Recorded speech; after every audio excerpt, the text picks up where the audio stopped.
Fermerët e qarkut të Shkodrës aktualisht përballen me shumë vështirësi, të cilat i pohon edhe vetë Drejtoria Rajonale e Bujqësisë. Specialistja Mynire Mandia thosë se një problem është numri i ulët i aplikuesve në skemat mbështetëse, si shkak i mungesës së certifikatës të tokës.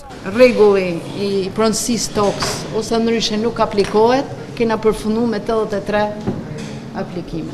Kosto e lartë e punimeve mekanike, mungesë e tregut garantuar për prodhimet bujqësore, çmimet larta të inputeve bujqësore, mungesë e infrastrukturës në disa zona, shumë e dhimbshme është në kohën e pikut prodhimit që nuk bashkëpunohet mirë me agropërpunuesit e prodhimeve fruta perimeve, me qenë se janë 2 pika të tilla në Shkodër, si vjet ka pas shumë prodhim dhe nuk arriten me disa pika të përbashkëta, fermerët dhe përpunuesit. Një vështirësi është nxitja e fermerëve për mu bashku në shoqata të përbashkëta ose kooperativa, siç e thonë. Shqetësim mbeten disa tregje që nuk funksionojnë apo mungesa kushteve në tregjet e qytetit të Shkodrës. Specialistja Mandia pohon edhe faktin e mbetjes stok të shumë produkteve si shkak i mungesës së tregut dhe fuqisë blerëse. Është një treg i shumicës në Melgush që ka kanë privat, por që nuk funksionoi.